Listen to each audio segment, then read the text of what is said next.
This amendment provides clarity and guidance for doctors in creating a duty to act to save the life of a child who was born alive after an attempted abortion. And then I did a bit of research on it, and in the 10 years since 2000 in Canada, there have been 491 occasions where the unborn child survived the abortion but was significantly injured and was allowed to expire. And in those situations, the doctors in that environment didn't provide any medical assistance to the child so that the child could survive. Now, this particular amendment is in no way either a pro-choice amendment or a pro-life amendment. It doesn't restrict or doesn't do anything to access whatsoever with regards to abortion. But all it means is that we ensure that if a person is born and is in that scenario, that they're protected.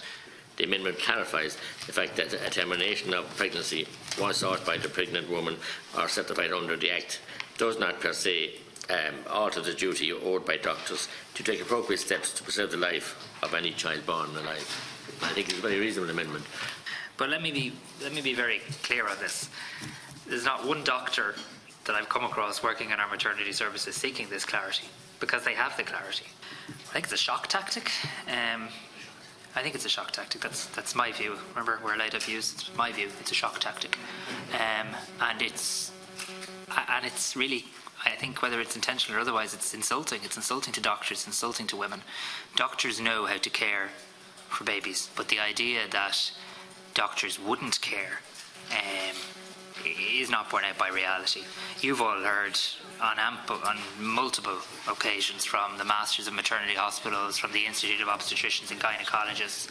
The only people suggesting that doctors wouldn't care is a group of politicians in Leinster House. I just fundamentally disagree with you. It has no place in the law either. We don't put compulsory care pathways and treatment plans in law, and therefore, Chair, I'm not in a position to accept the amendment.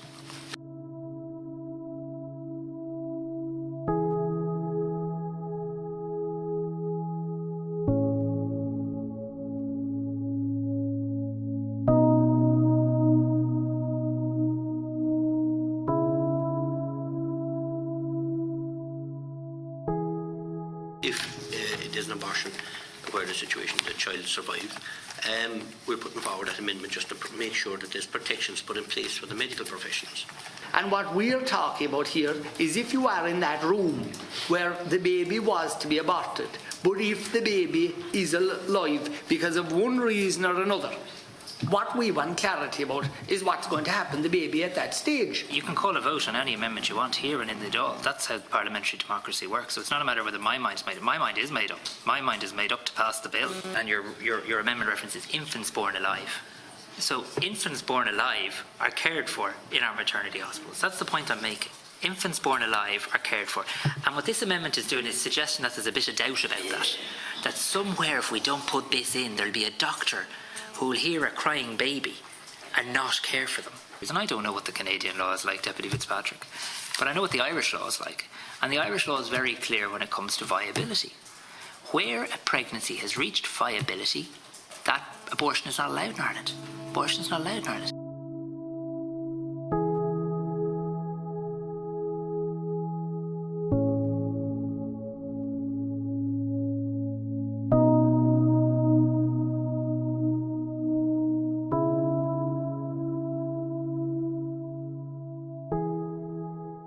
Before this has happened, I'm giving you an opportunity, Minister, to protect the child that survives an abortion.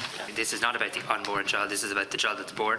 And you're asking me, will a child born in a maternity hospital, regardless of the circumstances in which they came into the world, be looked after by our medical professionals and receive all of the medical support and treatment that is appropriate? Yes, they will.